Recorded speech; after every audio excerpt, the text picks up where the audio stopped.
पिछले कुछ दिनों में जो नीट परीक्षा होती है उस पर एक बहुत बड़ी धांधली सामने आया है।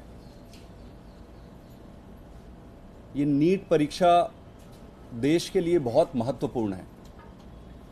जितने भी देश में मेडिकल के एडमिशन होते हैं मेडिकल कॉलेजेस में, वो इस परीक्षा के माध्यम से ही बच्चों का दाखिला होता है। देश में लगभग 1 लाख के आसपास टोटल सीट्स हैं मेडिकल कॉलेजेस में और लगभग 24 लाख बच्चे इस परीक्षा को देते हैं। जब बच्चे इस परीक्षा को देते हैं तो वो बहुत यंग एज में होते हैं, 11वीं 12वीं से, और अब तो कम कह सकते हैं कि कोचिंग सेंटर्स के आने के बाद से 10वीं से ही बच्चा उसकी तैयारी करने में लग जाता है। इतने यंग एज में जब बच्चा लगता है तो वो बच्चा अकेले उस परीक्षा की तैयारी में नहीं लगता है, उसका पूरा परिवार इस परीक्षा की तैयारी में लगता है।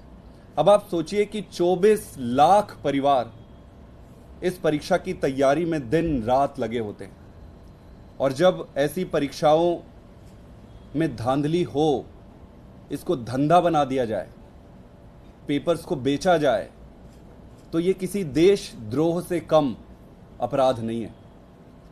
आप ये मानिए कि भारत के जो डॉक्टर्स हैं, हमारे जो चिकित्सक हैं, पूरी दुनिया में उनकी शानी मानी जाती है। कहा जाता है कि हमारे देश के डॉक्टर बड़े बुद्धिमान होते हैं। आपको सोचना पड़ेगा कि ऐसा क्यों कहा जाता है। ऐसा इसलिए कहा जाता है कि हमारे देश में मेडिकल कॉलेज में एडमिशन लेने वाले जो बच्चे होते हैं वो बहुत फाइन तरीके से चुनकर आते हैं। मेरिट के आधार पर वो चुन के आते हैं। जो best of the best students है वही आकर कॉलेज में एडमिशन लेते हैं। अब ऐसी परिस्थिति में एक व्यवस्था है जो आपके पूरे मेडिकल जो डॉक्टर्स हैं उनकी अच्छी पढ़ाई, अच्छी शिक्षा दीक्षा में कंट्रीब्यूट कर रही है। आज अब अगर इस व्यवस्था को ही आप ध्वस्त कर दो, इस व्यवस्था में ही अगर आप भ्रष्टाचार ले आओ, तो कभी भी देश का कोई भी अच्छा ना चिकित्सक बनेगा। और ये तो एक बात है, सबसे महत्वपूर्ण बात यह है कि जिस देश में अपने बच्चों के सपनों और भविष्य को धंधा बना दिया जाए, इसको देशद्रोह से कम आंकना गलत हो। मेरा यह मानना है कि अगर देश को आगे बढ़ाना है तो संस्थाओं को मजबूत करना पड़ेगा। इस तरीके से संस्थाओं को तोड़ने से देश आगे नहीं बढ़ सकता है। एक मिडिल क्लास आदमी, एक किसान का आदमी, एक गांव का आदमी, आज उसके पास एक ही ऑप्शन होता है कि मैं पढ़ाई करके, परीक्षा करके, जैसे तैसे करके इस परीक्षा को पास करूं तो मेरा भविष्य बनेगा। आज अगर ये पेपर बिकने लग गए, आज अगर इसमें भी धांधली घुस गई, उसके पास उसकी उम्मीद के लिए, सपने के लिए कुछ भी नहीं बचता है। मैं आपको बताऊं, नीट के संबंध में 2 प्रमुख धांधली के इल्जाम लगे हैं जो सामने आए हैं। सबसे पहला तो पेपर लीक का मामला है। ये पेपर लीक हुआ 24 घंटे पहले बिहार में पेपर लीक हुए और लगभग 60 लाख से 70 लाख में पेपर बिके। वहां एसआईटी का गठन किया गया और वो एसआईटी कह रही है कि एक इंटर स्टेट गैंग है जो ये कर रहा है। इसी सीरीज में गुजरात में गोधरा में एक कोचिंग सेंटर के जरिए पेपर बेचे गए। 33 लाख से 50 लाख के आसपास में पेपर बेचा गया। तो पेपर लीक होके बेचने का एक मामला है। इसके अलावा एक दूसरा पक्ष भी है, वो है मार्किंग का।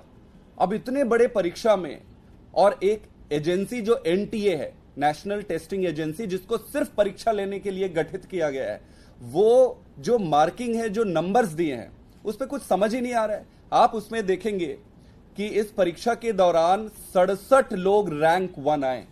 देश के इतिहास में किसी भी कॉम्पिटिटिव एग्जाम्स में कभी ऐसा नहीं हुआ कि इतने सारे लोग एक साथ पहले रैंक पे आए, या एक आदमी आता है रैंक 2 आदमी रैंक 1, 3 आदमी, 3-4 आदमी से ज्यादा रैंक बनाना पॉसिबल नहीं है। Rarest of the rare occasion पे ऐसा होगा। 67 लोग, चलो बच्चे तैयारी किए आ गए। इस 67 लोगों में से 6 लोग ऐसे थे जो एक ही सेंटर से रैंक 1 आए, और वो सेंटर हरियाणा में, हरियाणा के झज्जर में।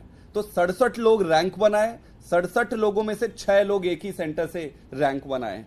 जब इनसे एनटीए से पूछा गया, बहुत सारे हमारे देश के सजग नागरिक हैं, उन्होंने पूछा, तो एनटीए ने रिस्पॉन्स में कहा कि इनको ग्रेस मार्क दिया गया। मतलब यह भी आपको जानकर हैरानी होगी, इस देश के इतिहास में किसी भी प्रोफेशनल एग्जाम्स में ग्रेस मार्क कभी भी लेट एग्जाम होने के लिए नहीं दिया गया है। आपको समझना पड़ेगा कि ग्रेस मार्क देते क्यों है। जब भी कोई क्वेश्चन कंफ्यूजिंग हो, जब भी कोई क्वेश्चन गलत हो, तो ग्रेस मार्क दिया जाता है और ऐसी परिस्थिति में सभी बच्चों को बराबर तरीके से ग्रेस मार्क दिया जाता है। यहां यह उदाहरण दिया जा रहा है कि ग्रेस मार्क इसलिए दिया गया क्योंकि लेट से परीक्षा स्टार्ट हुआ है। ये 25 मिनट परीक्षा को लेट हुआ और 25 मिनट परीक्षा लेट होने के कारण ग्रेस मार्क दिया गया। ग्रेस मार्क कितना दिया गया? ग्रेस मार्क 140 नंबर तक के ग्रेस मार्क दिए गए। भाई 720 मार्क के पूरी परीक्षा में आप 140 ग्रेस मार्क दे रहे हो, मतलब ये हंसी आने वाली बात है, हंसी क्या शर्मिंदा होने वाली बात है। 140 ग्रेस मार्क दिए। मार्किंग में एक और इंटरेस्टिंग चीज है जो आपको जानना चाहिए, जो इसको समझते हैं उनको ये पता रहेगा कि नेगेटिव मार्किंग होती है।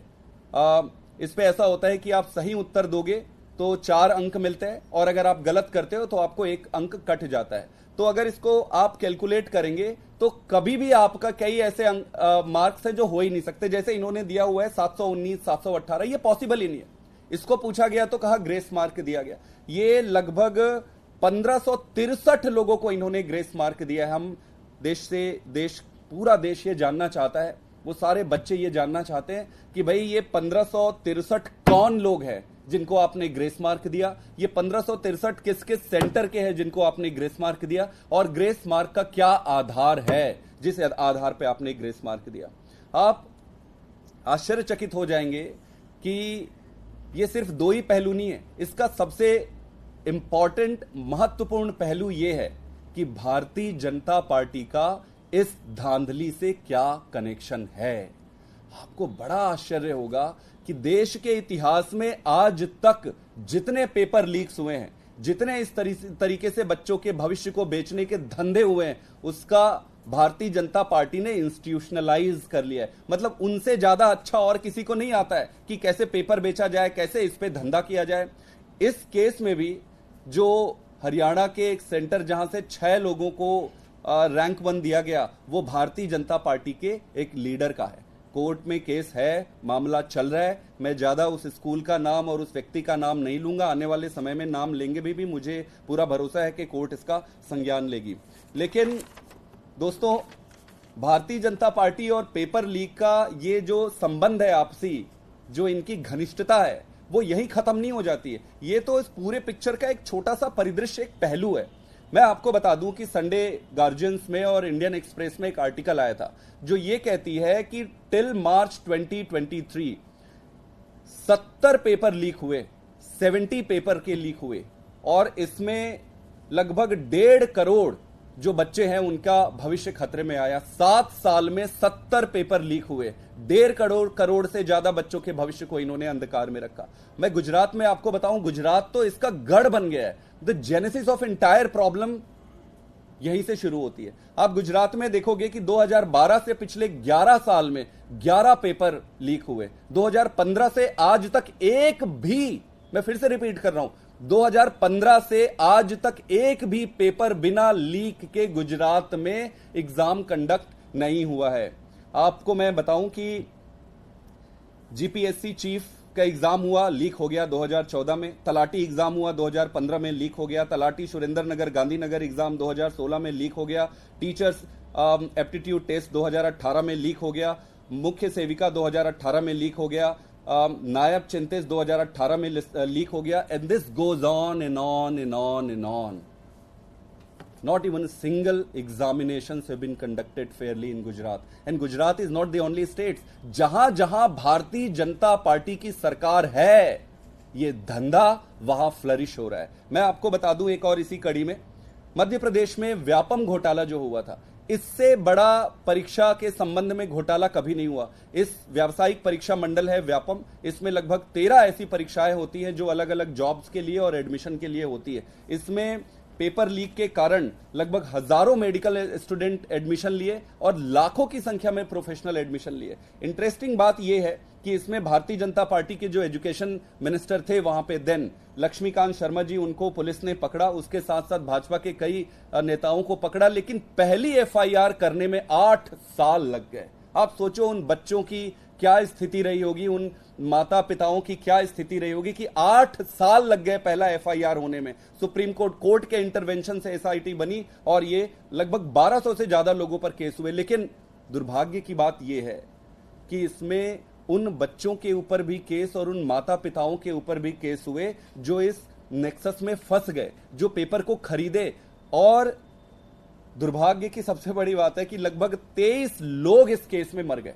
23 लोगों ने जान अननेचुरल, एसआईटी कहती है कि 23 लोगों ने अननेचुरल तरीके से डेथ दिखाया है उसमें। इसमें इतने मर्डर हुए, इसमें इतने जाने गई, इसमें कई सारे ऐसे बच्चों की जानें चली गई, माता पिता के इस पूरे केस में जान चली गई जो इस केस में जाने अनजाने फंस गए।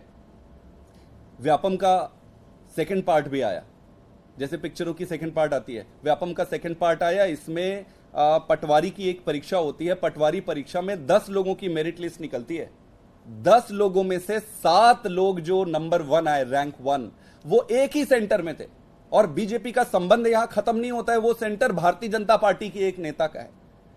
तो इस तरीके से भाजपा का और पेपर लीक का जो एक्सपर्टीज है वो बहुत पुराना है, इनका बहुत पुराना गहरा संबंध है। मैं प्रधानमंत्री जी से कहना चाहता हूं, अभी पिछले पार्लियामेंट में सेशन में चुनाव के पहले भारतीय जनता पार्टी की सरकार ने public examination prevention of unfair means ये एक लॉ लेकर आए। इसके बारे में मैंने सदन में भी उठाया था। इस कानून को लाते समय इतनी हास्यास्पद बात है इसमें, ये कहते हैं, ये कानून लेकर आए जो ये कहती है कि भाई 10 साल की सजा देंगे, 10 साल की सजा देंगे और मैक्सिमम इस पे आपको पैसा जो भरना रहेगा, फाइन रहेगा 1 करोड़ का। अरे भाई साहब, एक पेपर 70 लाख में बिकता है, मैक्सिमम फाइन आप 1 करोड़ का लगा रहे हो, मजाक बना रहे हो। जो लाखों करोड़ों बच्चों के भविष्य को बेच दिए, बर्बाद कर दिए, उसको आप 10 साल इंप्रिजनमेंट कहते हो। आपको लगता है कि कोई बड़ा नेता इसमें जेल में जाएगा? किसी एक को, मुर्गे को फंसा के डाल देंगे कि भाई इसको ले जाओ जेल, आ जाओ 10 साल घूम के।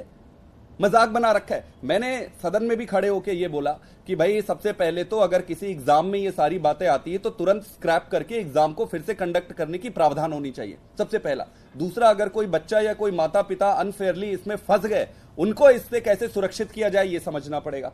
तीसरा, इसमें जो किंग पिन है वो कब तक पकड़ा जाएगा? आज आप देखिए कि ये आज से नहीं, 2012 से अगर आज तक लेंगे तो लगातार लगातार लगातार लगातार धांधली होते जा रहे हैं, कोई फंस ही नहीं रहा है। प्रधानमंत्री जी से और शिक्षा मंत्री जी से हाथ जोड़ के मेरा निवेदन है, इसको राजनीतिक मुद्दा हम बनाना नहीं चाहते, लेकिन बड़ा दुख होता है, हम भी इसी प्रक्रिया से गुजर के आए हैं। इसी प्रक्रिया से जब आप अपने बच्चों के भविष्य को बेचने लगो या आपकी धांधली इस लेवल पे पहुंच जाए कि बच्चों के भविष्य को आप ताक में रखने लगो, समझ लो कि आपका कोई नैतिक अधिकार नहीं बनता है पद में रहने का। आप प्रधानमंत्री जी उत्तर दीजिए, माफी मांगिए देश से, अपने शिक्षा मंत्री को तुरंत सस्पेंड करिए या फिर उनको खुद से त्यागपत्र दे देना चाहिए। हमारी पार्टी की तरफ से हमने आज पूरे देश में प्रोटेस्ट रखा, ज्ञापन रखा है। आने वाले समय में इस अभियान को और बड़ा करेंगे और मैं उन सभी लोगों से यह आह्वान और अनुरोध करता हूं कि इस मुद्दे को राजनीतिक प्रिज्म में ना देखें। भारतीय जनता पार्टी ने अगर अपराध और गुनाह किया है या जो भी व्यक्ति इससे संबंधित है तो उसके खिलाफ आवाज उठाना पड़ेगा, नहीं तो देश में कुछ बचेगा नहीं। Thank you. इस मामले में लगातार जांच की बात कही जा रही है। बिहार में एक नया इसी से जुड़ा मामला सामने आया जिसमें किसी मंत्री की भूमिका जो बताई जा रही है। आपको लगता है कि अलग अलग स्टेट के लेवल पे इसकी जांच हो या सेंट्रलाइज तरीके से इसकी जांच की जाए, जैसा आप लोग मांग भी कह रहे हैं कि सुप्रीम कोर्ट के डायरेक्शन में इसकी जांच होनी चाहिए? देखिए, मेरा जहां तक मैं समझ पा रहा हूं, ज्यादा जानकारी तो है नहीं क्योंकि ये सारी चीजें कभी पब्लिक डोमेन पे आती नहीं है। मेरा ये मानना है कि ये इंटर स्टेट गैंग है, एक बहुत बड़ा गैंग है, और इस गैंग में कोई ये छोटे मोटे टुच्चू पुच्ची वाले जो गैंग रहते हैं वो नहीं है। इनका मास्टर कोई बड़ा आदमी होगा और बड़े लोग ही होते हैं। वो इतने कॉन्फिडेंट होते हैं कि उनको पता है कि यार उनका कुछ हो ही नहीं सकता है। तो ये इंटर स्टेट मैटर है, इस पे डायरेक्टली सुप्रीम कोर्ट को देखना चाहिए और ये बहुत बड़ा मैटर है। इसको छोटा मैटर जो आज समझेगा वो देश के साथ अच्छा नहीं करेगा। हीट वेव को लेकर लगातार डेथ हो रही है, सफदरजंग, आरएमएल, एलएनजेपी, कुछ एनजीओ का आंकड़ा तो ये भी है कि 100 से ज्यादा 1100 के बीच में डेथ हो चुकी है। इस पर क्या कहना चाहेंगे कि इस पर क्या करेंगे? मैं इतना ही कह सकता हूं कि हीट वेव इस बार काफ़ी ज़्यादा है, गर्मी बहुत ज़्यादा है और आप जो कह रहे हैं वो मुझे थोड़ी देर पहले ही पता चला है। मुझे पूरा भरोसा है कि सरकार इस पे लगी हुई है और जो संबंधित मंत्री हैं और डिपार्टमेंट है वो इस पे लगे होंगे, पूरी कोशिश कर रहे होंगे। संदीप जी, आज सीएम की बिल के ऊपर सुनवाई हुई, एक्सटेंड कर दिया उनकी जेसी को। जो ईडी के वकील हैं एसपी राजू, उन्होंने कहा कि उनके पास सिर्फ स्टेटमेंट नहीं है बल्कि विटनेसेस भी हैं जो प्रूव करता है कि 100 करोड़ की देखिए, अब ये तो कोर्ट ही तय करेगा, लेकिन हम सबको ये पता है कि इसमें एक चवन्नी की कहीं रिकवरी नहीं है, इस केस में कुछ भी दम नहीं है, ये पॉलिटिकल केस है और आने वाले समय में ये प्रूव हो जाएगा। बट दुर्भाग्य की बात है कि इस तरीके से जो लोग ईमानदारी से राजनीति करना चाहते हैं उसको सीधे चुनाव लड़के आप हराने के बजाय आप इस तरीके से फंसा रहे हो। कोई भी ईमानदार आदमी राजनीति में आना नहीं चाहेगा अगर ये चलता रहा तो। Thank you.